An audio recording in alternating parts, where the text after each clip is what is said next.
Welcome to the Reloading Podcast here on the Firearms Radio Network, presented by Primary Arms.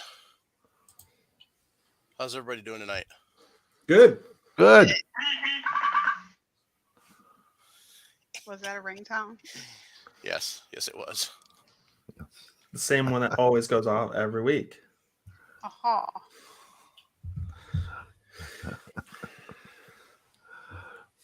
Shrenda, Yes. how are you? You didn't answer, Oh, yes it is. Yeah, you know what? I'm tired. obviously. This is the first week I've not had to work overtime in 3 weeks. So I'm trying to figure out where my life is at right now. It's like Time to reassess, huh? What species do I need to get on now? What season is coming up? And will I Turkey. have time to scout? Turkey, Yeah, I got turkey, my calls out right now, so turkey. I'm hoping I can maybe get on the turkey, but I haven't been able to go scout. That sounds like a personal problem. Yeah, might have to buy some. What is it called? Onyx. You want to need Onyx map units, huh? Yeah, Yeah. Okay. is that serious? I need a bird. Like, I need a bird. Well, they're all over Missouri. Yeah, but the places where they're all in abundance that you can't hunt them because the park, somebody's yard, city limits. Oh, no, all no, these no, no, no. regs. So you got that wrong. You can't legally hunt them. Let's Yeah. qualify this, all right? Correct. You cannot legally. Because you can't legally dispose of groundhogs in a certain area that somebody lives in either. But I didn't illegally dispose of them. They were replaced or Relocated. they were relocated. as compost. I mean, what happened to them after I dropped them off is not my problem. The city Well, you know, said they were my to be problem. fair, you did drop them off on the south side of Chicago with a dime bag. So Amazingly, I saw one had the audacity to trot his little fat butt down my driveway. And I was like, this ain't what you want. Yeah, I think I know where their den is at, so I'm gonna call the city because that's on city property, so they have to do that. there you go. Get her done. Oh. Look, I'm like that horrible neighbor, the one that looks out the window, not at what's going on in the neighborhood, but to see what creatures is lurking out there causing havoc. Like, my neighbors probably think I'm a weirdo. They're probably like, she's in her window with her binos. I wonder what she sees in the field across the street. See, that's why you need to learn how to use a wrist rocket. I don't have one of those. Slacker. Well, first off, you got to go get yourself a good suppressor. That's the number one. Oh, I'm waiting on it. It's been It's a in year jail. now. Yeah, but see, the thing is, wrist rockets are a little easier to contain. Yeah. I don't even know what that is. I'm gonna have to Google that.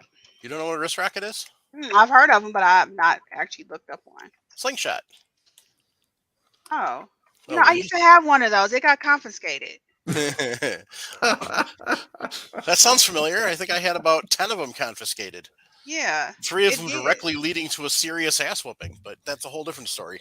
Oh, this was a ma'am. Did you know it's illegal to possess this? And I was like, no, officer, I didn't. It was dead serious.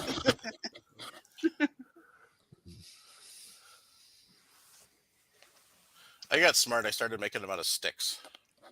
That way, when I lost it, it was just a surgical tubing I was out of. We'll have to talk about that. Okay. They got some really fancy ones now that actually have sighting systems and all sorts of crap. I'm like, what the hell? Oh yeah, I'm looking at Yeah. some right now. They look. But they sell the ball bearings now, so that makes life a little easier on that end of it.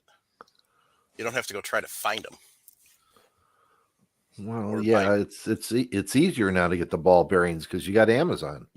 Yeah. Yeah. Well, I mean, we I'm used looking to at- we used to buy bike wheel bearings and then tear them apart Yeah. because they didn't sell the bearings separately. You couldn't buy the ball bearings. Marbles were Why? always good But too. Ooh, Marbles were good too.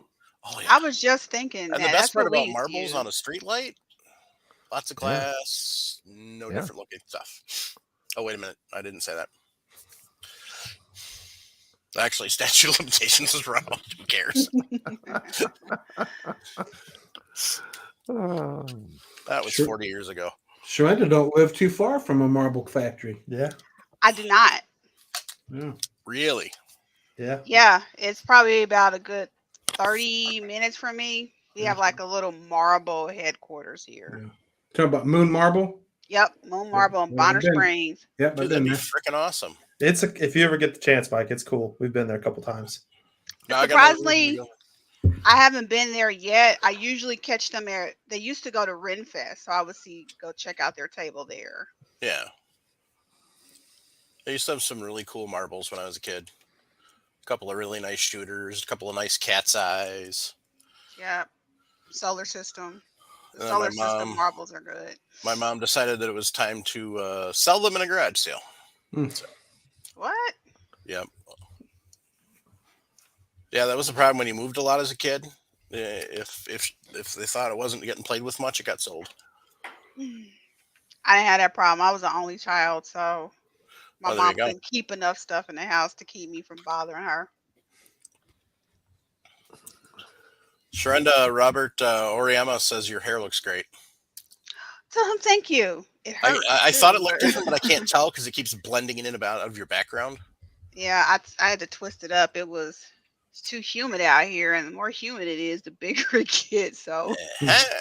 I'm like, yeah, I gotta What, be you- able to you keep don't a wanna cap rock on it. You don't want to rock a 70s fro?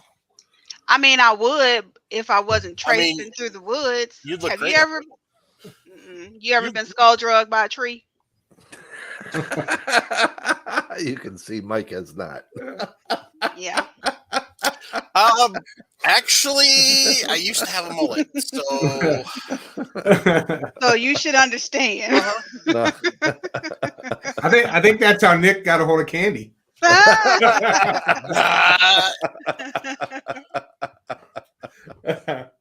well, not bad. Only 10 minutes in for our first candy reference. Andy is 79 Z28 said just get a mini crossbow. The problem is they're not powerful enough. But John W said there's also a slingshot that shoots arrows.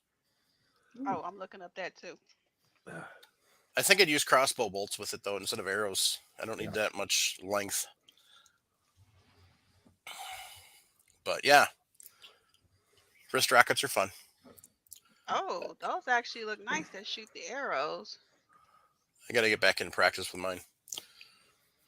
Well, I wonder if they'll have the ones from Wishar. If you get them in 3 to 4 weeks, maybe. They come with an ATF visit now.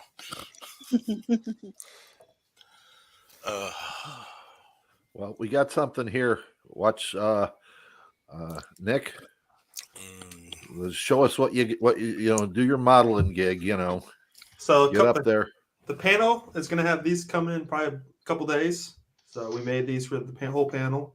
It's got our whole logo on it. So, but yeah, figure we have some sort of T-shirt for the channel. And Thank you. Mike sent me the image a couple months ago for a shot for some business cards. And I figured, how hard would that be put on a T-shirt? So we played around with it and got the logo designed. My mom had to redraw the whole design. So it actually turned out incredibly well for completely being redrawn. Yeah. So, but Spudman has a double barrel slingshot. I'm intrigued. What? Now I gotta Google that too. Ray, what's going on? Nothing.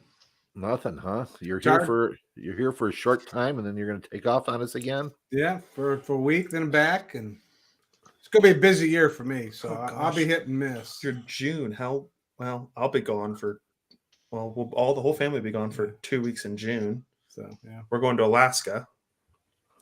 So We're in Alaska. we're taking a cruise. So we're gonna hit Juneau, Sitka, Icy Strait Point, which is Huron, Alaska, and then see a couple of the glaciers, and then be in Victoria, BC for one day. So, and then That back. sounds nice. You're not going hunting or fishing up there, though. No, I'm going on a cruise ship. So, but Yeah. I would love to go hunting, but I see what it costs to hunt in Alaska. Nope, I'll pass. Mhm. Some of Ray, it, are you going? Oh, some yeah. of it you can do. Somebody's got to yourself. pay for it. Some of those hunts and fishing is not expensive. You can do that without too much of a problem. Yeah, I think is it bear hunt? There's an extra fee once you shoot the bear. I don't know. I think it was some, I couldn't remember what it was, but I was reading something about that. I was following an auction, and it was 2 bears or a hunt for 2 on Kodiak Island, and I told Chris Sharp it was a good price at $35,000. Okay, and then you got, after you skin and salt the bear down, you want to take the hide back, right? So you have to pay for all the shipping and all the other fun stuff that goes along with it to the taxidermist, which is probably another $1,000 or so. And then you get to the taxidermist, and they're about $20,000 for a full bear plus. So, shoulder mount's not too bad. That would set you back about 10. Does that include the shipping too?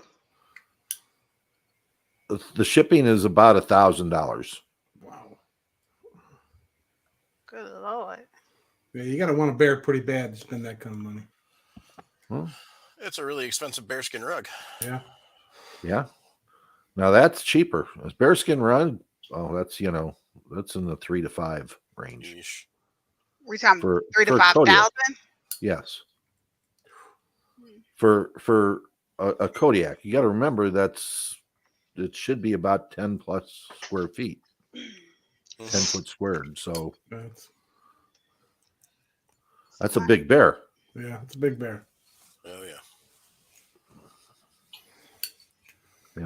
But there's still, you got caribou, you got moose, deer. There's all kinds of other game that you can hunt that doesn't require a guide. So, and then you get fishing. That's depending upon how you want to fish. It's I not like too fishing bad. how you like you fish last week. We were talking about. That's a good way Okay. to fish. What I'm else sure we they do? frown it up there though. What else we do this weekend? We actually went shooting, filmed some videos for one of the reviews on one of the rifles, for the Chilean, and filmed some other videos for some other videos coming up. So, but yeah, we got to see something actually pretty cool. Our gun club puts on a black powder shoot once a month, so we were able to go see that, and probably going to put together a short for the channel by tomorrow. So I'll probably get that posted, and so. You don't do any black powder shooting? I know you do, but Yeah, this is a smooth bore round ball Yeah. shoots, and it was my grandfather's old kit gun. We haven't messed with it. We've always been busy during that weekend. Normally, we just haven't messed with it. I think we're gonna, because it's the first time we had seen it, so I think we're gonna maybe look into doing it. So Got to do some practicing with it. First. absolutely, that's the big thing. So I don't want anything hunting me. You get out there and you are definitely part of the food chain. That's true. the best part of the whole hunt. Is it? It hunts you while you hunt it. That's the same thing with Cape Buffalo. I mean, that's an elephant and lion. They're looking for a snack, and you're a perfect thing. So you got to be faster than they are. I know I ain't. That's the You don't have to be faster than they are. You just got to be faster than the other people you're with. Yeah. But it's the thrill of hunting something that hunts you back. Of course, if you really want to get right down to it, you can. Kosovo is looking for people, and you can do that with somebody that really thinks.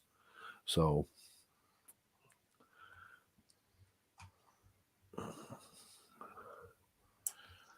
no, I'll pass. So, Paul, what you been up to? I have been trying to get consistency out of the 550, and I have not gotten it yet. So I am working on 223 and getting consistent sizing with a single batch of cases, and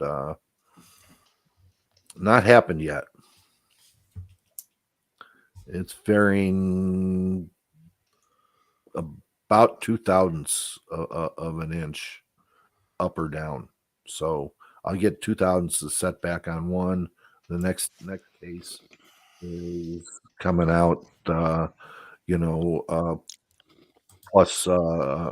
plus a thousandths or 2/1000ths going the other way, and then maybe the next case after that it drops down to 4/1000ths. So I'm working on trying to get the press set up with that where it controls it correctly. You thinking it's shell plate flex or what? I don't think it's shelf plate flex. I'm trying to. I've been working on the shell plate itself to get it to set down farther. So I've been thinning the shell plate out with a 800 grit whetstone, and it's a precision ground stone, so it's perfectly flat. So right, I'm getting it, working with that, but at 800 grit, it takes a long time a long time. Yeah, to get it down. And you run 4 pieces of brass to get your shell plate full, and then you find out, nope, 1, 2, you size basically 2 pieces of brass, and then you're trying to see where you're at. So we're working. It's when I get it and able to document everything, we'll get it up there.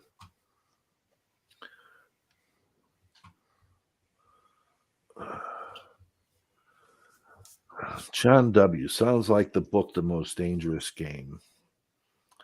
Read Hemingway.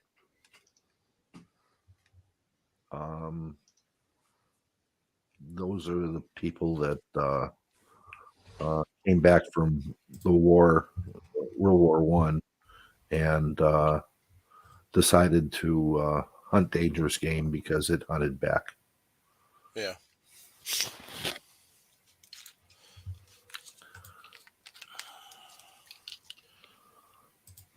So all I did is catch the COVID. So yeah.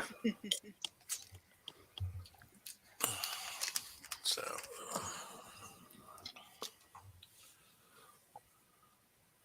other than that, nothing really exciting. And we're missing Jim tonight, but he's got his little meet with his gun club, and Travis and Jason are still MIA. Travis, I'm giving probably about a month, and then he should be able to join us because school will be out. So Jason, I'm not sure. Yeah, his honey-do list is growing, isn't it? Every day. Yeah. The joys of moving. So I got one here from the audience. Bullets when buying seconds, pros and cons. Cartridge over. What to know about cartridge overall length? What's been interesting. are you running them through a precision gun, or are you running them through an AR? If you're running them through an AR, they're plinkers. If you're running them through a precision gun, you're wearing the barrel out because you can't get consistency with a second bullet. There's a reason they're seconds. That's true. You know, but if you're out there plinking with an AR and you know, just having fun that way, hey, go for it. Nothing wrong with seconds. But if you're loading up, you know, 6.5 for a 500-yard practice, you're hurting yourself. Yep. Yeah, the only time I use seconds, like Paul said, for just going plinking, like for instance, my 77 grain Sierra Match Kings, those are just my plinking 77 grains. I'll buy actual direct off the shelf Sierra Match Kings 77 grain for my nice hand loads, but you're half the price. So just to go have fun and not break the bank. Get you on paper, shoot steel. Yep, absolutely. Yeah. And even like for instance, Sierra's 303 bullets. I go buy their factory seconds of those so I can make my nice hand loads for my surplus stuff. And just a little bit easier sometimes, but yeah, like Paul said, I wouldn't be running seconds into my precision match gun or something like that.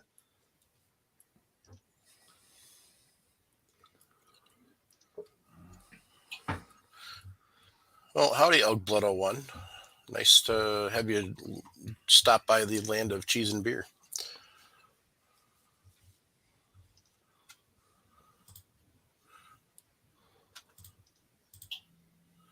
Let's see, where was that? I thought we had another question in here, Paul. It looks like he answered he was going to be using them for plinking, so you're just fine. Yeah. But it depends upon the gun he's running it in. Mm-hmm. I mean, if you're running it a plinking gun and in a 6.5 or 6 millimeter, something that's gonna eat the barrels up, then you're gonna have to wonder. You know, if I'm running it in a Chrome Line 223 or an AR, I'm gonna sit down and go, okay, I know at least I'm gonna get 5,000 rounds through that barrel without too much of a problem. If I'm really, really hard on it, and if I'm easy on it, 10,000 rounds is nothing to sneeze at with a Chrome Line 223 AR barrel.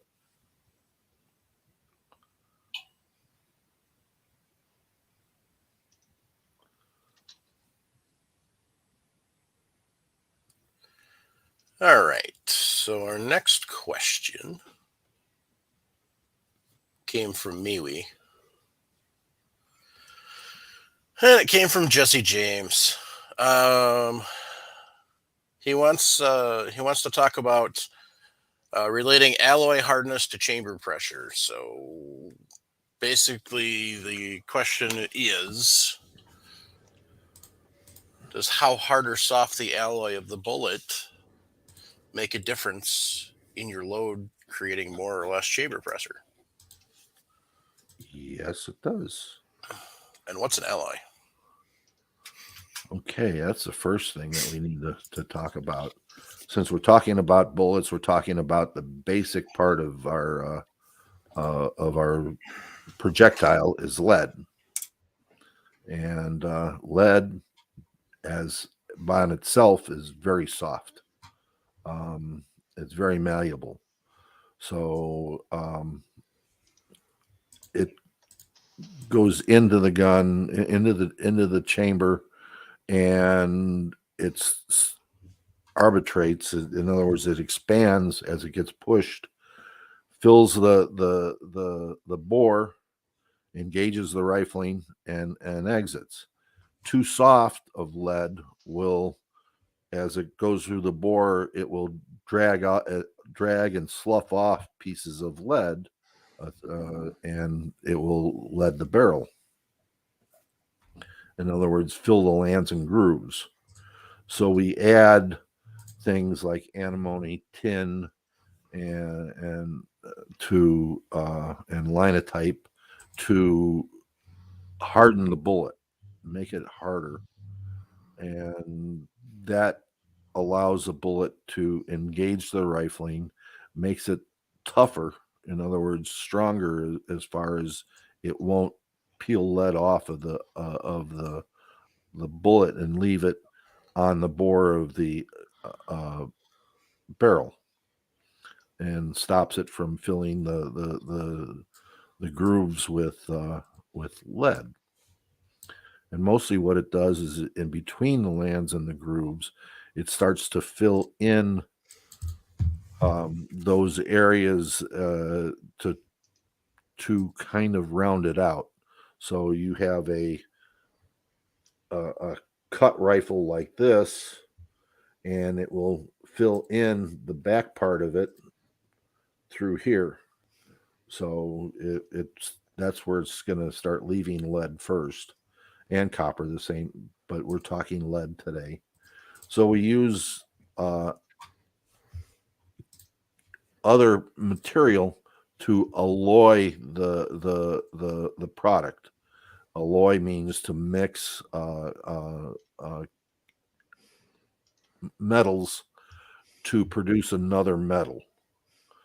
Okay, and we add these, and they help bring the hardness up to a shootable type of material. Now we can get too hard, yes, and the harder we get, the higher the chamber pressures will be. The bullet, when it takes off and it gets hit by that gas, and it overcomes the crimp of the case, and then it engages the rifling, it's almost like it's stopping that rifling when it hits that rifling. So it causes the chamber pressures to rise. Now, in a automatic or a sealed chamber, as in an automatic or a rifle, at that time the bullet starts to arbitrate in the case.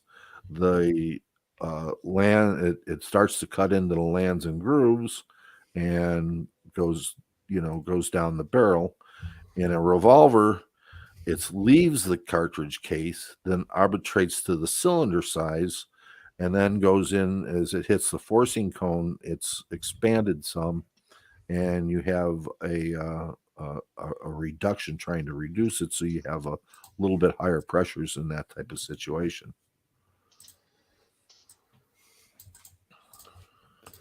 So yes, the harder the bullet, the higher the pressures. At the same time, you get too hard, and you can get way too hard. You can also get gas cutting of the back of the bullet, where the flame of the charge will start to cut into the bullet, and it will even leave more lead into the barrel. So you got to kind of work it up to figure out what's the best alloy that's going to work in your gun for what you're doing. Right. I can't give a specific alloy to what for pistols, because I don't know what kind of pistol you're going to shoot it in. Is an automatic? Is it a single shot? Is it a revolver? I got some data here. If you use straight lead, you're going to cast with straight lead or stick on wheel weights, and that gives you Burnell hardness of going to be around 6 or 7. They maximum recommended chamber pressure be about 13,000, and that's pretty much going to be for black powder only. Wheel weights, I've cast with those straight. Wheel weights is typically a make sure I say this right, a Burnell of about 12. Maximum chamber pressure should be about 25,000, and that's for non-magnum pistols and rifles up to about 1,900 feet per second. Lineman number 2 is a hardness of about 15 Burnell, maximum chamber pressure about 35,000.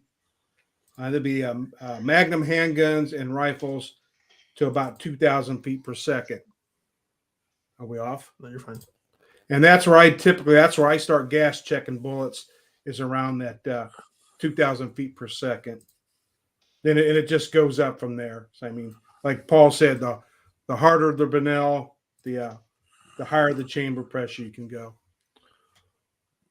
And the higher the chamber pressure you're going to get. Correct. Yeah, there's plenty of information out there if you Google. I know Cast Bullets has a pretty good section on that. And for anybody wondering, I'm going to be posting on the Discord page here in a moment. It's a chart that if you're adding like pure lead with some tin or some antimony, it'll give you a Burnell hardness at the bottom. Yeah, it's got a built-in calculator. Yeah, built-in calculator. It'll give you your Burnell hardness at the end. I'm going to repost that in the Discord chat here in a minute. So I'm working on that right now.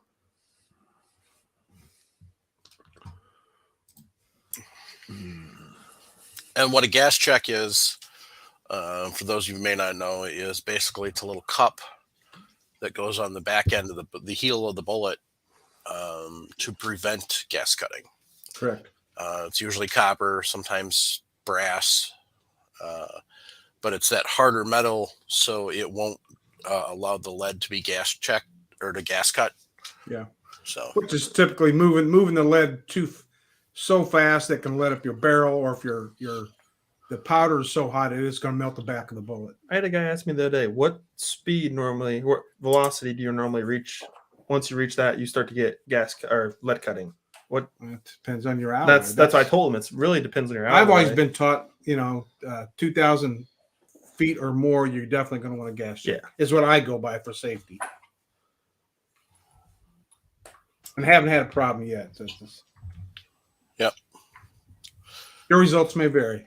Of course, the Andy 79 Z28 just said just cast zinc bullets. So, well, Andy, we're going to have you on to talk about that eventually. So, Okay, Robert is having a problem with bulging in the brass case where the bullet is seated. Okay, has anybody ever noticed that before? Standard 45 ACP ball, 230 grain ball has that. Yeah. Why is that, guys? Oh, I don't want to misspeak, but it's not really a true straight wall case, is it? I think it's when you seat that bullet, it's thin brass. thin. Mhm. Yeah, true. Okay, it's thin brass. The bullet is oversized. Okay, and the sizing die is taking it down. So it's reduced down at the neck of the case, and when you put the bullet in, it's expanding it out. 30 carbine's the same way, if I remember right. Slightly, yeah. Yeah, take your loaded ammo and do the plunk test in your barrel. Mm-hmm. If it doesn't stick, you should be good.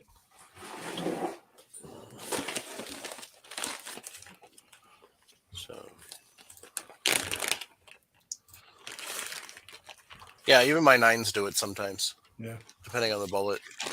So it's just part of, and some of it has to do with there you go. resizing too. Yeah, So, you can see it up there about. Yep. What was that, maybe a quarter inch down? Not even. Yeah. some semi-wad cutters, nice. Yep. So yes, this is just because of the size of the bullet and the thinness of the case and how the die works.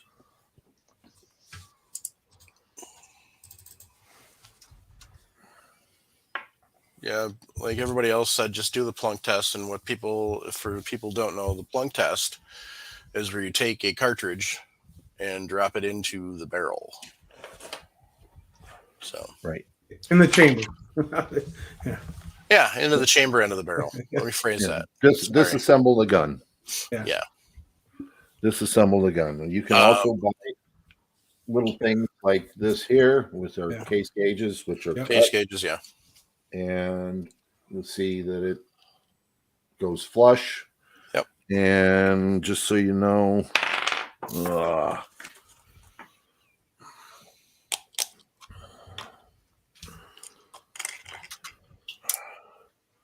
9mm reamer goes right to the chamber throat. So this is how I test.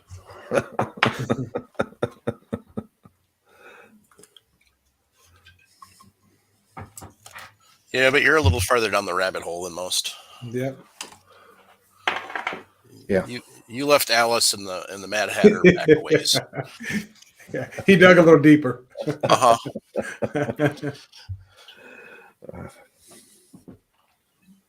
Yeah.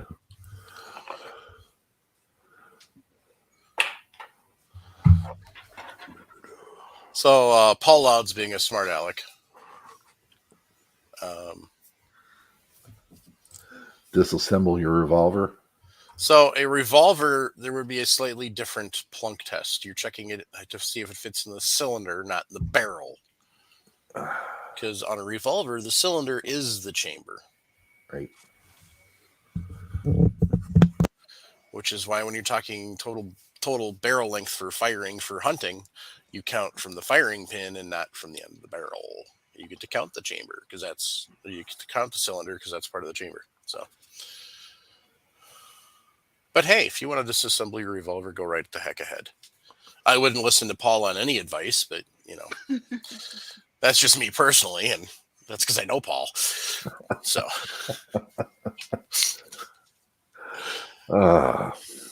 Anyway.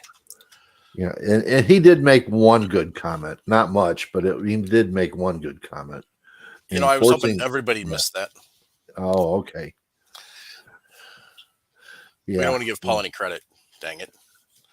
No, he says forcing cone issues can cause a bunch of headaches, lighting headaches too. So. Yeah. And we said this in a prior podcast, but you can go to Brownells and you can get forcing cone cutters so you can eliminate problems like that if you have a very good steady hand. I'm not gonna go anywhere then. I can do it. I can do it. Yeah. I can do it.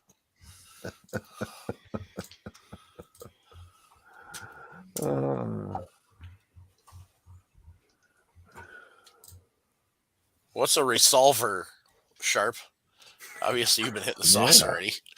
Dang it. Great. Now both of the hoodlums have commented. Dang it.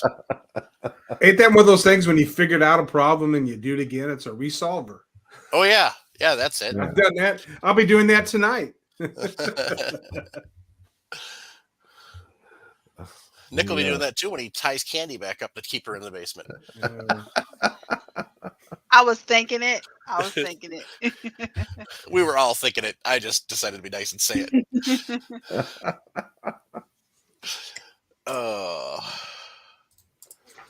You're going to die if a girl ever comes on this podcast named Candy. Oh, God, yeah. I think we're all gonna.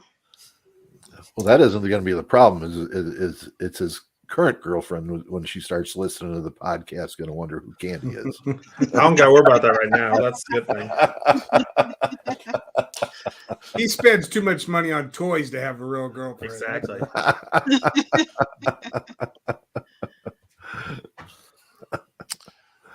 Never mind. That's true, Paul. That is very true. All right. Now, where was that other? Oh, so Paul. Yes. I went to the range. Okay. I shot my test loads, and I've got a vertical string. What's it mean? Oh, you got vertical stringing in your group.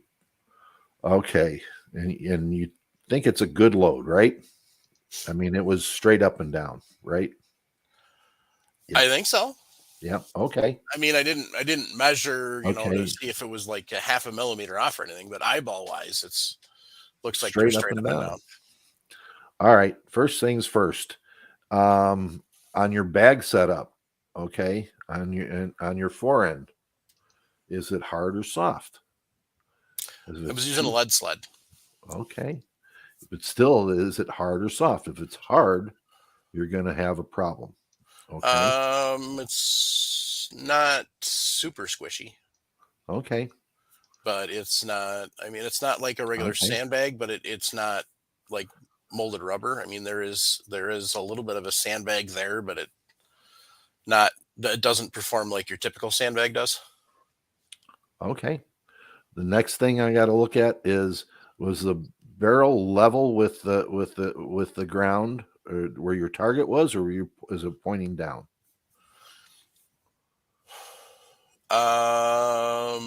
Actually, it was pointing up a little bit because the ground slopes away. Okay. All right. Then we go into then our next issue would be primers. Then I would look at primers as you load to try a different primer. Okay. Okay.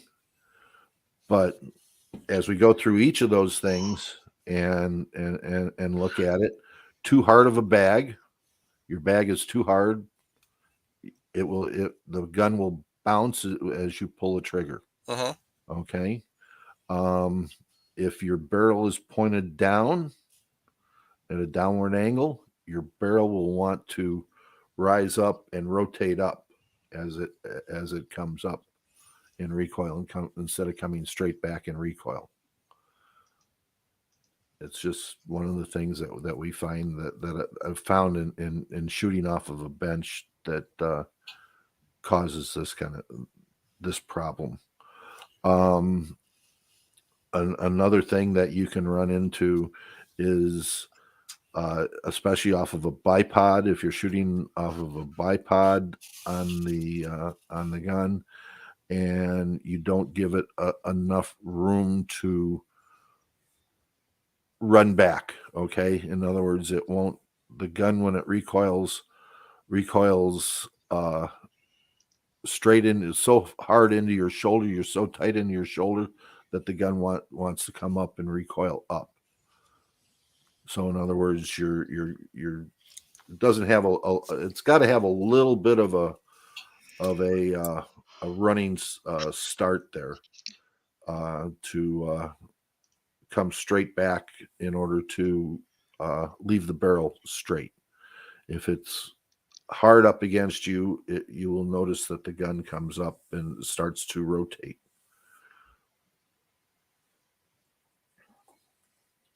And if all those things you've got figured out that they're good, change the primer. All right. What if I've got a horizontal string? Okay, we're going to eliminate wind right away off of that. Okay. Yep, we're only at 100 yards, and we're shooting only 30 cal. And it's 30 cal, and you got a perfectly calm day, and you got a horizontal string coming. Velocity first. You have to get your velocity even. Okay. You have to try to get your SDs lower, your standard deviation lower. That's the number one thing. Number two thing, if you got horizontal, I would look to check your scope mounts. Okay. Be surprised how, that can affect it. Your mounts and rings and stuff.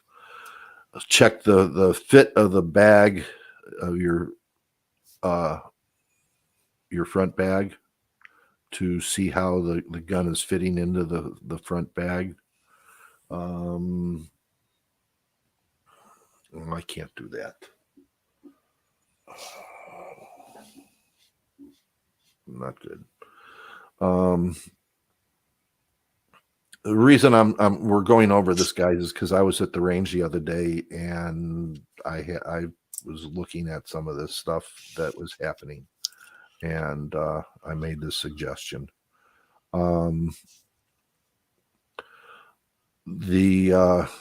Again, horizontal stringing, a poor scope.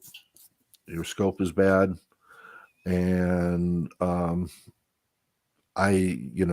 don't have anything else other than, and I'm talking less than half-inch groups, okay, guys? Quarter-inch to half-inch. And so if you're getting verticals or horizontals, this is what gonna be the issues. If you're shotgunning patterns, you don't have a load yet. Would it be the same as like when you do pistol? If you're not consistent on where you place your finger on the trigger and pull, you can get different points. Would that work as in a rifle as well?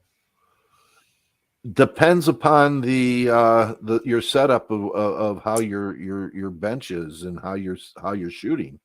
If you're shooting from a bench with a sandbags and a mechanical rest, it shouldn't make too much of a difference. Okay. Now there is minor things, but a trigger will usually bring the point of aim down and to the right for a right-handed shooter, down and to the left for a left-handed shooter. Okay. In that type of situation. But we're talking vertical string and horizontal, so that's the situation there. And of course, if you're yanking the trigger, well, I ain't gonna say anything about that. That's but most of my triggers are fairly light, so I don't have to worry too much about them. But yeah, look at how your bags are set up. Look how you're at. If your bore is pointed down, that rifle has got to rotate up. Heat will cause stringing. Depends upon the barrel. Yes, in a lightweight sporter, yes, heat can cause stringing. But it's going to be, it can go, it isn't going to be perfectly vertical, and it isn't going to be horizontal. It's going to be off to the sides, and to the going high left or high right. That kind of stringing is what happens when you overheat a barrel. You don't get straight verticals on it.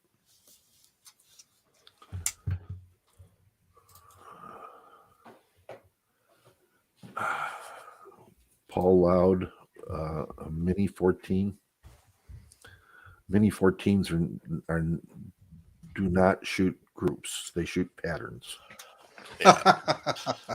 I can concur with that. Yeah, there we go. How you doing, sir? Just fine. There's Good. I see. Geez, we got a small crowd tonight. Yeah. Anyway, So what you been up to, Jim? well, Sunday I took a brand new shooter shooting. Good job. Yeah, he's about 35, 40 years old, maybe 45 years old. I don't know. Thanks, Michael Dunn. Appreciate that. Anyway, so took the new guy shooting, totally new. Never fired a firearm, never cracked a cap and all that. But, well, I took care of that. I started him out with my Mark II. And then I moved up to my Dan Weston 38 Special. Moved up from there to my 210 grain sledgehammers coming out of that same gun. He was surprised at the difference between the 38 loads with the 158 grain and the recoil with the 210 grain. They were full house loads and all that. But anyway, and then I introduced him to 40. And I introduced him to 40 with my Glock 22, full size Glock 22. And then I introduced him to 40 out of my Ruger SR40C, and he didn't like that. But he said he liked the shooting, he appreciated it, and it's just like it's a bit much for him. He's looking to conceal carry. Is what he's looking to do. I'm pretty sure that that means you suck as a shooter, Paul. Ow, ow, ow, ow, ow, ow. Paul ow. Loud said the groups with my Mini 14 significantly improved the less shots I fired. I'm pretty sure that means you suck as a shooter. Ow. Ha. Uh, Anyway, And then tonight, as you probably have figured out, I don't know if you ever got the message or not. I sent it late, but I attended this monthly meeting of the San Lee Gun Club that's what we figured. yep. every Tuesday. First Tuesday of the month. Yes, sir. Yep. Yep. A little longer than normal, though. Yes, it was. New members? Sir? Lots of new members? No, it's there's a little bit of destruction going on. People are idiots bringing rocks onto the range, Oh, geez. and they're shooting them up, and which is fine, but they're worried about ricochets and all that. And besides that, it destroys the range too. Yeah. It also makes it very hard to mow safely. Mm-hmm. There is a special place in California for people like you at Jim Fleming. That's not very nice, Paul. I wouldn't go to that place if I had to. You're welcome to go, though, my friend. Straight into the jaws of where Lucifer lives. Sacramento? Well, actually, so I was thinking more like San Francisco, out there with Treasure Island and all that stuff. Yes, exactly, Mike. Sharenda, you there, dear? Yeah, I'm here. Okay. She had to go. What kind of a picture you got there, girl? That's me holding my snow goose. Oh, My first. Okay. It was tasty. She doesn't tell you that they got the street sweepers out after that, and then they went to town. I wish. I told Sharenda, I told Marissa about your invite. She thought it was nice. Thank you, ma'am. Night, Andy. Serious. Come on out. Yep.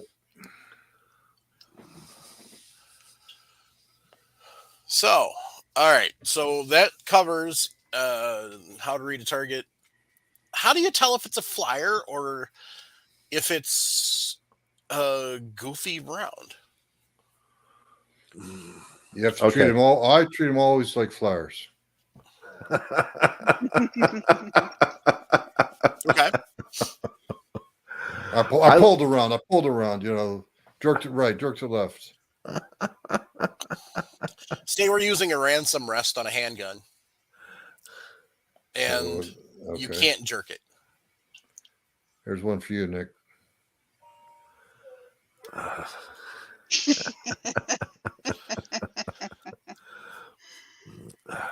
So Okay, if you're first thing is, are you shooting it over a chronograph to see what's going on? let's say 'cause yes. If you are, is it within the velocities of the ones before it? Okay, because if Within it's 75 feet per second.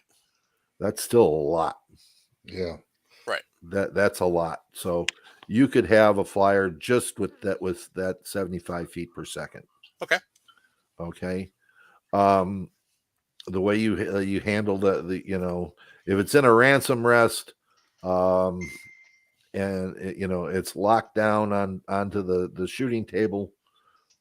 Hey, I mean, that's if it don't shoot that load, it's usually a pattern. So, and if you don't have accurate loads, it's a pattern. Carefully weighing your powder charges, good bullets that are selected, cases that are the same, the manufacturer, all make a difference in how tight your handgun group is going to be in a ransom rest. Okay. And they're other than the problem is that the damn inserts are so damn expensive nowadays. Yeah. They're a good thing to have if you can afford one. Yep.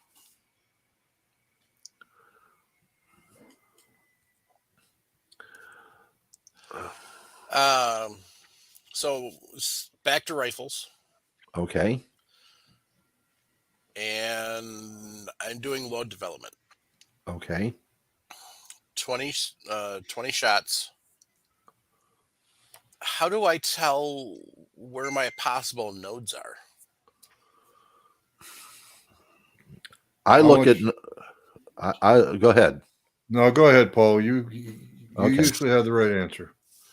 I look at my velocity data as I shoot the groups. If I'm shooting a group or single shots, for a quick Satterley method, just load 10 rounds up and shoot. You load 20 rounds up and shot.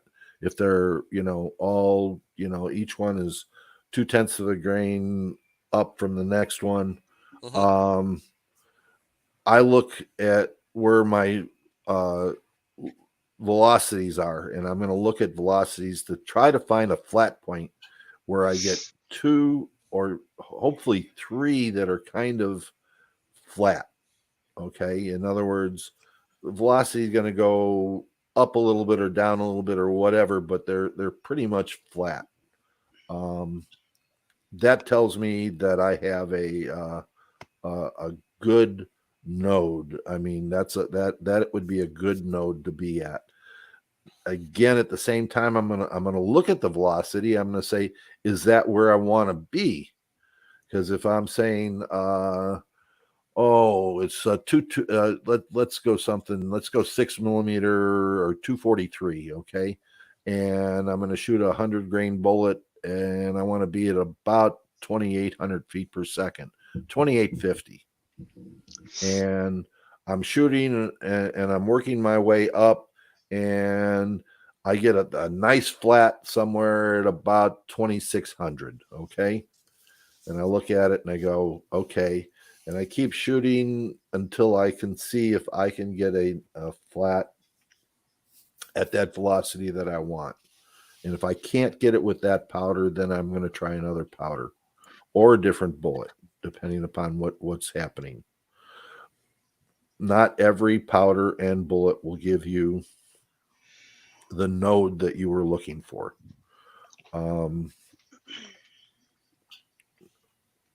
So as I look at it and I get that 2 or 3, and preferably 3, I love it when I get 3, because that way I can sit down and say, yeah, 0.2 of a grain up, 0.2 of a grain down. That gives me 0.4 of a grain to be wrong. Okay.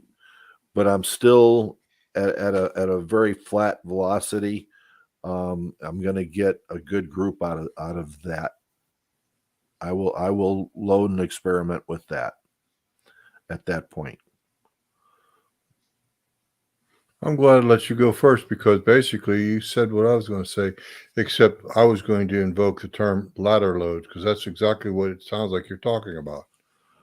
Well, to me, a ladder load is a where I'm going to shoot 2 or 3 bullets of the same load. Okay. In other words, if I'm loading, and for 243, I'm loading 44 grains of 4350, and I'm going to go up. Then I want to shoot 2 or 3 shots of each, and see how that ladder works as far as the velocity spread between the three shots and between the next one that I'm shooting at. Satterley just says I'm going to take 10 shots and I'm going to use those and work from there. In other words, try not to put as many bullets down the bore as Okay, maybe I'm doing the ladder load wrong or something, because what I'm talking about is I like load up 20 rounds incrementally, like you said, 2/10 of a grain spread, perhaps, whatever the min to max load is for that powder, that bullet.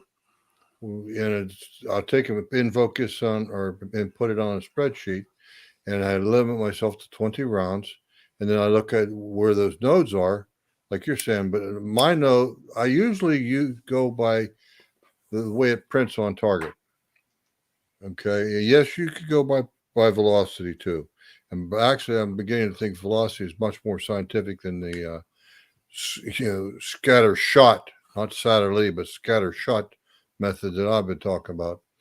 But anyway, you get 2 or 3 shots. Say the load runs from 45 to 52. All right, and you get 3 grains at about 3 rounds, really close to each other, with about a 48 grain charge, something of that nature. And then you just move up and it starts to spread back out again.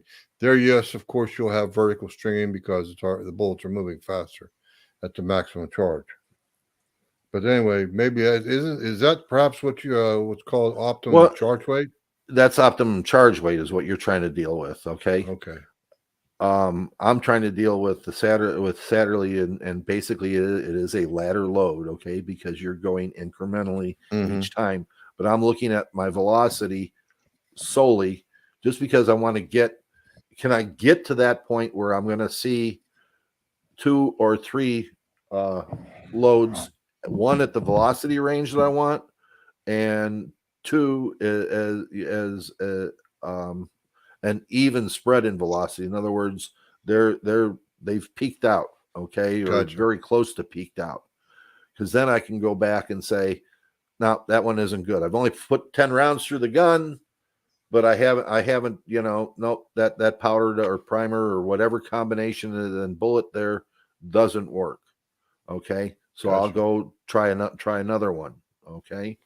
And then if I can find one that works, then I'll load it up and I'll load 3, 3, and 3 of that. And I'll really go 3 more higher and really 3 more lower.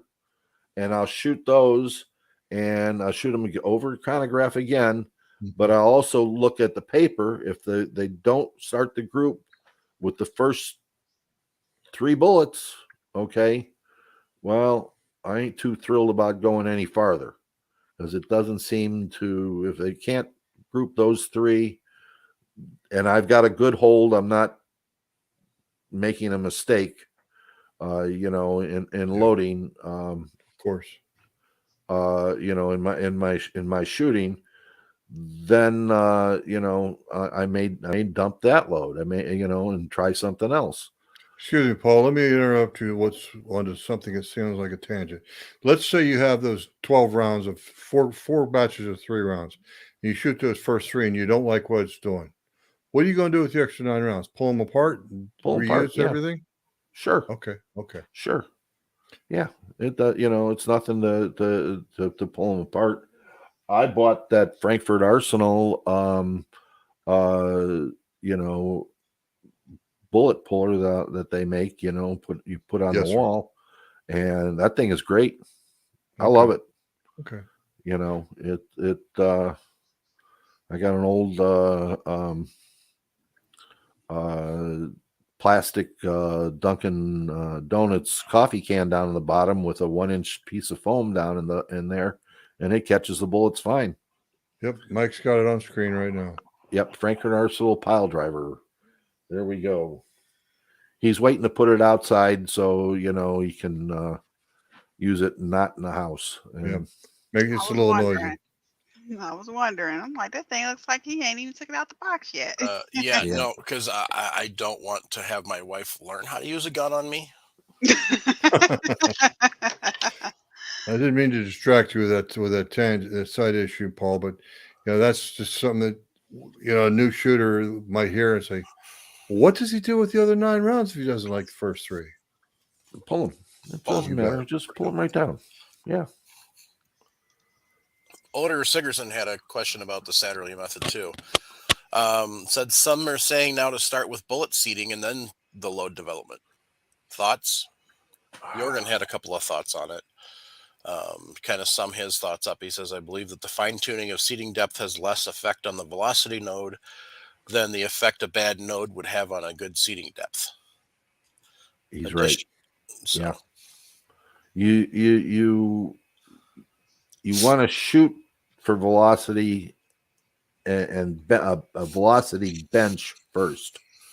And then, because if you're not getting the bench, your load's going to vary, too much in with temperature swings and everything else. Okay. So I can sit down and say, yeah, I want to be, my barrel's new. I'm going to be towards the lower end to keep that velocity in that range. Okay. The older my barrel gets, the slower it's going to get. I can bump it up that 0.2 or 0.4, and I can sit down and get my velocity back where I was at, and go from there. So 2 questions for you, Paul. First, the first question I wanted to ask a little while ago, but you were on a roll. So, say you get set up, you start doing your shooting, and your chrono blips out in the middle of your shooting, and you don't notice it. Then I shoot myself. Yes. Are the results yeah. that are on the target gonna be enough to get you in the ballpark? They can be. Okay. They can be. If I'm not in the first 10-shot development kind of thing. All right. If I'm in the first 10 shots and I start to shoot, and I'm not even going to watch my chronograph. I'm going to shoot, and I'm going to see where how my bullets are going. And this is what Jim is thinking. He's going to sit down and say, well, if 10, 11, and 12 are close to grouping to the same, that's giving me an idea it's a pretty flat shooting at that point. Okay. And I mean, they should be really, really close if you're doing this at 100 yards. It should almost hard to do at 100 yards with some guns. You have to take it out to 200 or 300. But the thing that you look at is the velocity that we keep hitting back and forth at, is trying to get there, is going to tell me that the node of the barrel is going to be in the same place as in vibration wise at that velocity. In other words, I'm not going to get a swing left, up left, or swing up right, or swing down, or whatever. I'm going to get it to the same point at each of that velocity node. Your barrel harmonics are similar in Right. those 3. Okay. Mm-hmm. Second is Paul Loud's serious question. Why would you want to make changes for velocity if your node is grouping? Is it just for distance? It's for distance and consistency. Okay. In other words, if I have a load that's shooting at 2,600 feet per second, and I'm shooting for 28 or 2,900 feet per second, or let's say 2,850, my ballistics are going to be better at the 2,850 than they're going to be at the 2,600, right? Less drop. You're going to have less effect of the wind, and you're going to it's just going to be a better place for your bullet to be at that velocity. And that's also taking into consideration barrel life and everything else, because if I can push it at 28, I have 308s that shoot 155 grain bullets all the way up to almost 3,100 feet per second, and it's way too hot. Okay. But I can bring it down to 2,900 feet per second, and I know that it's in a good place. Book says that I should be at 2,650 feet per second. I'm just saying this is where I'd like to shoot my gun at, to say that this is the node that it's really set up for.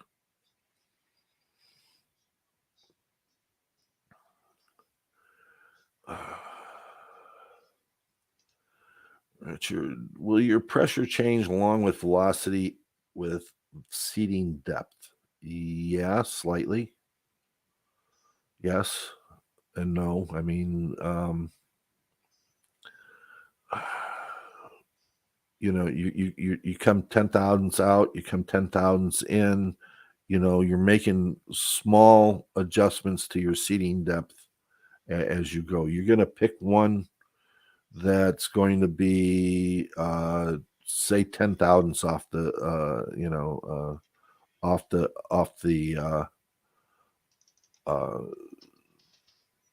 the lands themselves, not where you think that it is, but you know where it is, and you come back and go from there.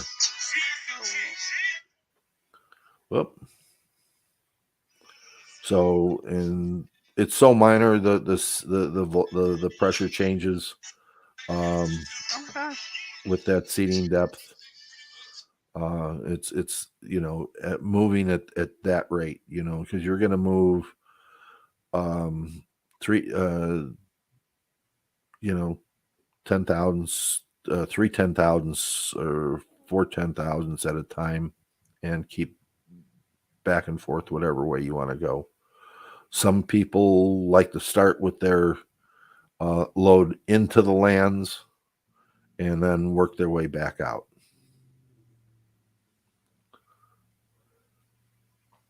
I have to second what you said about pressure changing.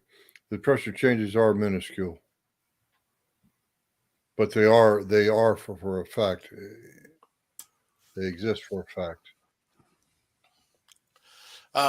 Craig on MZ said it's hard to get accurate results at less than 300 yards. If you're looking at the target, yes. If you use the chrono, it doesn't matter because the chrono's not at 300 yards or 200 yards or 500 yards. It's, usually about 5 feet off the barrel, worst case scenario. So,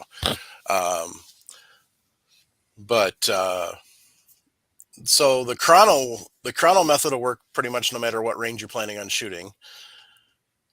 But the target's going to be more of like a longer distance type. Yeah. Mm-hmm. This is Yeah. like for the guys that are shooting F class, stuff like that. Yeah. If they're going to shoot 1,000 yards, they have to work long distance ranges. Yep. 300 yards or so to even come close to the ballpark of hitting that 5-inch X ring at 1,000 yards.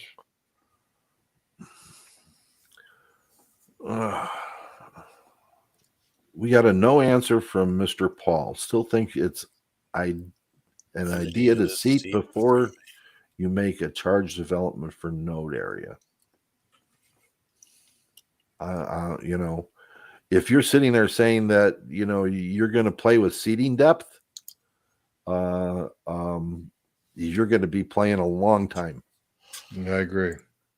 You're going to be playing a long time. Find your node area first. I mean, you're going to start at the lands, work yourself back your 10 thousandths or 20 thousandths, and start from there. Well, the point is, Paul, if you start out with a load that's really inferior and you don't realize it in your gun, changing your seating depth is not going to shrink that 6-inch group down to 2-inch. No.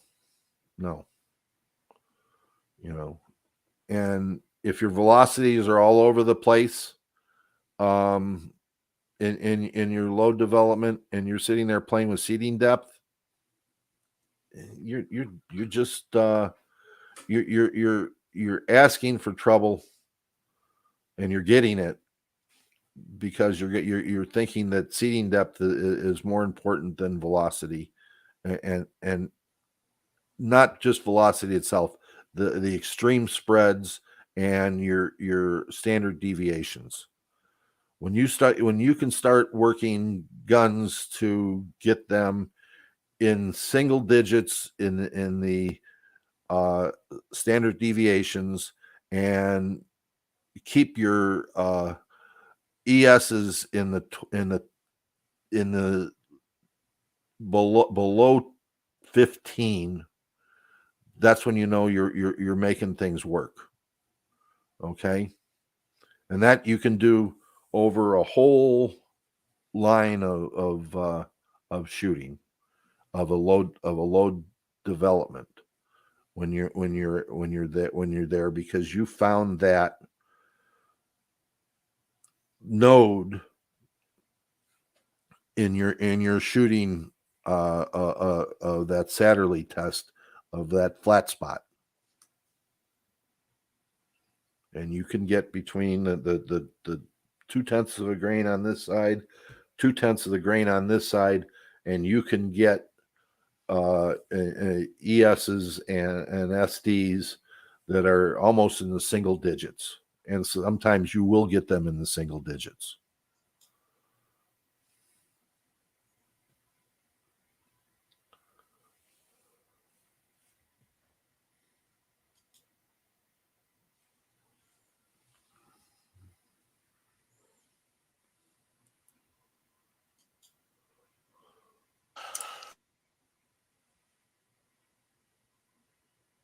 Mike, bring that group up again, or that message up again. I'm sorry, I clicked it off. Was it from Craig NMC?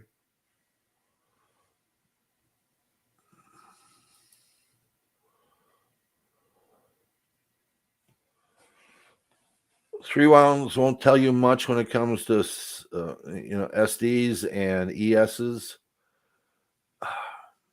No, but when I'm shooting for group, and I'm there, 3 rounds can tell me a whole lot. 2 rounds can tell me a whole lot. If you start, even at 100 yards, I can start at 100 yards, and if my group all of a sudden goes to 3/4 of an inch or so on one of my guns, I can sit down and tell you that load isn't going to work. Okay, if that load is getting down into the below a 1/2 inch, 3/8 of an inch, okay, now mostly the bad part is the shooter's part. The jerk behind the trigger. That's me.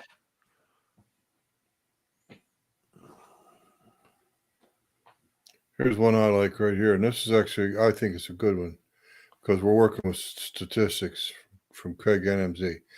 He's saying Jorgen Reagan, he never Craig NMZ never shoots less than 5 rounds when working up a load. He liked to shoot 10 plus for confirmation. I like that too. Once you get a load developed as you think it is, absolutely shoot 10 or 15 or even 20 rounds of the same stuff to make sure that it is. You can confirm it. You can do it time and time and time again. I agree with that.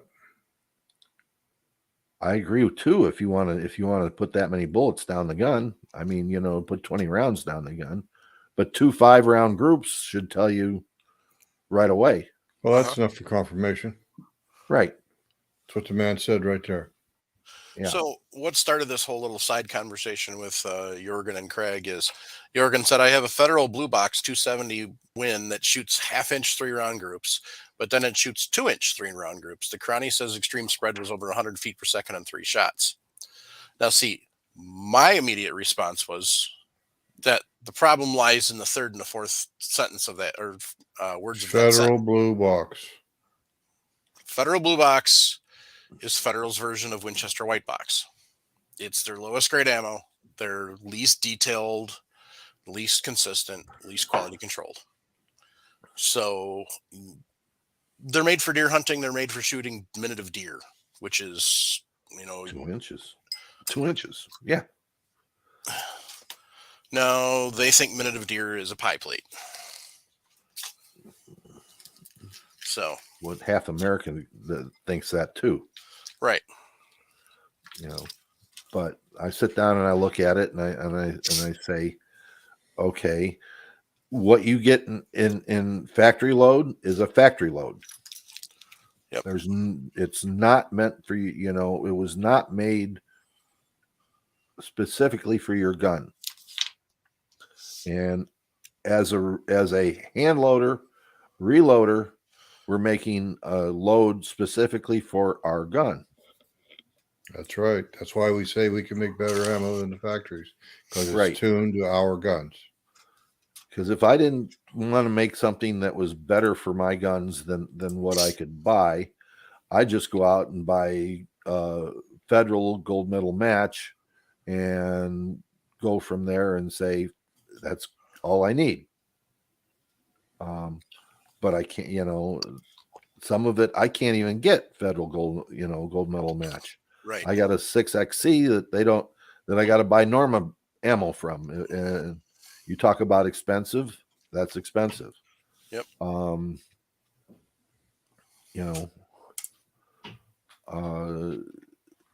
So, and who says that, they make everything for every gun. In other words, so you're going to get the round is going to be at minimum specifications. In other words, it's going to be as small as it can be, maybe even smaller than specifications. So it's going to expand a whole lot when it gets fired into your gun in order to fill the chamber. And is it going to be straight? I mean, is it going to, there's lots of things that can go wrong with it, but it's not customized to your gun. It's just a factory round.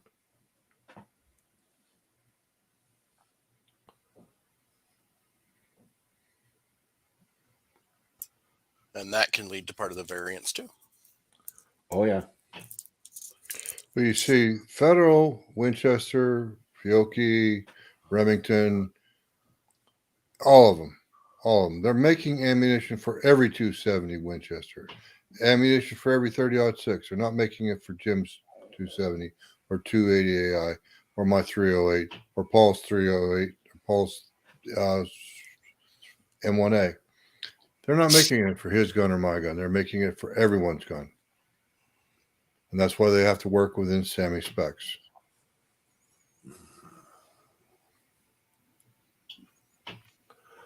I got your point, Mr. P, and thank you so much for all your knowledge and explanations. I do not disagree at all, but there is, even in the bench rest community, and then he goes on to say that starting with the bullet seating prior to the charge weight development, is that the way? Bench resters are known to seat the bullet into the lands of the gun. Yep. Okay. So, in other words, there is no room whatsoever at all for the bullet to move because everything is parallel in the gun. In other words, the case, the bullet, and the bore are all in perfect alignment. Well, they do their final seating with the bolt of the rifle. Right. They take a long cartridge, stuff it in there, jam the bullet into the round, into the rifling, then close the bolt, and then that's how they seat the bullet. It's the final seating of the bullet there, right? Not everyone does that. I'm sorry. Yeah. Don't want to generalize too much, but the point is that's what they're doing. They're doing a final seating. For field shooting, for practicality purposes, unless you're going to reload on the bench or in the field, I wouldn't suggest doing that. You have to take and be a little bit more practical. But to each his own. You got to remember, a bench rest shooter is going to load at the bench. table, at the bench. Okay, he moves his stuff off of the shooting bench. He goes to the benches behind the bench, that shooting bench. He sits down and he'll put 5 or 10 cartridges together for whatever he's needing. He's gonna clean the shit out of his barrel, get it perfectly clean again. Next, he's gonna assemble his ammunition, deprime it with a hand deprimer. He's going to reseat a primer in there. He'll neck size with a arbor press. He'll move over then, and he'll go to seat a bullet. And you have to remember, all these dies are custom made. They're not standard off the shelves dies like you and I are thinking about. He will seat a bullet in an arbor press, and he will seat it down to a certain depth, and then he will put it into the gun, close the bolt. The bolt then pushes the bullet into the lands, and then he'll shoot.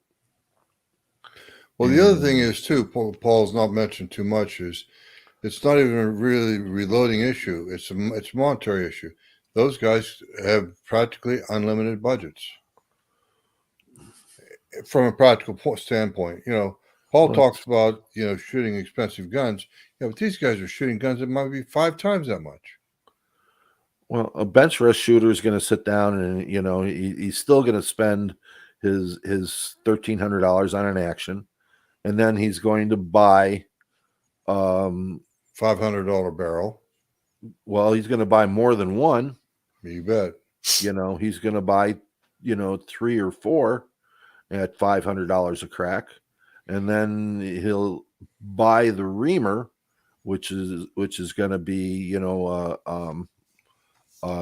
good $200, and then find a good gunsmith that understands it, or do it himself. A lot of the guys do it themselves, as bench rest shooters go. They're not shooting a factory rifle. They're I know a lot of guys that sit down and they take that $1,300 action, and they then glue it into a aluminum tube and cut out the ejection port and loading port, and then glue that into the stock, and then they can just change the barrel anytime they want. It's not a big deal to them. There's someone who makes me chuckle, because I've done the very same thing he's talking about. Craig, NMZ, November Mike Zulu. If you jam a projectile into the lens and try to eject the round, you end up with an action full of powder. You're right. Yeah. Absolutely. No argument, no quibbling, no quarrel about that. Yeah. But they don't do it to let it go, to take it out. They jam it in there and they shoot the gun. That's all. Yes, sir. The same thing with F-class shooters. F-class shooters are notorious on burning barrels. Most of them, have a rack of barrels that they shoot.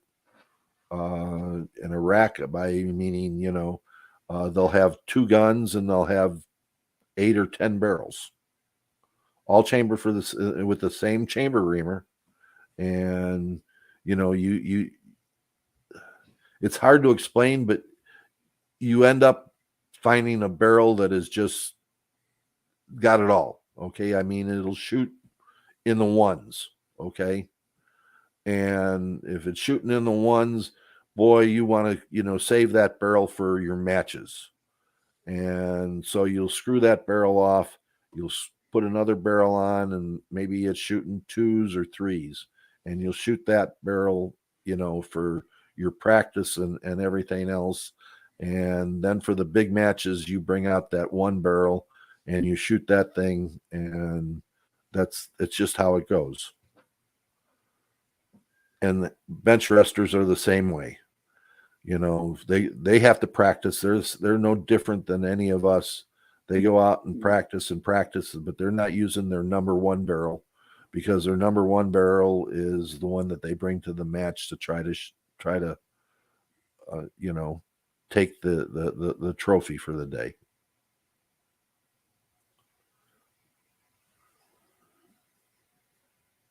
Like I said, nearly unlimited budget.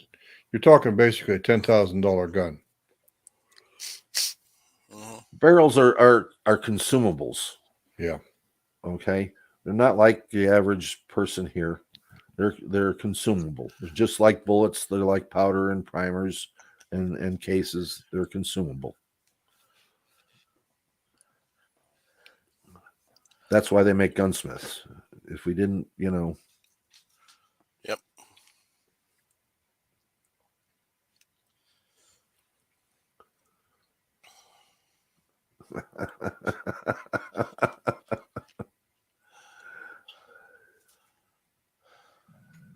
I'll I make it hope easy he didn't on think you. I was trying to insult him when I said Craig November Mike Zulu. No, he's just explaining what it is. It's Craig and M's. Craig and them. If you've never seen the movie Friday, you should. It's funny. Yeah. Anyway. Hey, Jim, Yes, sir. did you get your new patch? No. Okay. I don't know if I've got mine or not because I've been. Brenda got hers apparently. Yeah, and then she bailed. Yeah. I haven't been out to the mailbox in a couple days. I've been outside the house in a couple days, so. It's Boba Fett. It's a Boba Fett bunny. Yep. So, but I was going to talk about Patriot Patch Company for a second and thank them for being our bandwidth sponsor. Yes, sir. This is last month's patch. Actually, this is the last 2 months' patches. So I'll show those off.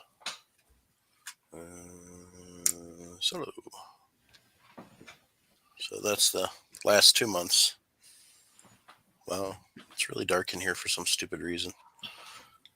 Darker than normal. Anyway, you don't have enough light, Mike. That's all. well, I've got the same light I always have on, so it's kind of weird. Anyway, Your black shirt doesn't help. I suppose. But check out Jake and Ryan, patriotpatch.co. Got all sorts of cool stuff, patch of the month, and a whole bunch of other things. So check them out. Also want to thank Primary Arms. They've got a 12% off sale going site-wide right now. So if you're listening to this live or in the next couple days, which is April 5th today, 2022, swing by and check them out for that 12% off sale. Otherwise, if it's after that, swing by Primary Arms anyway. They got a lot of good stuff going on. So a lot of stuff in stock.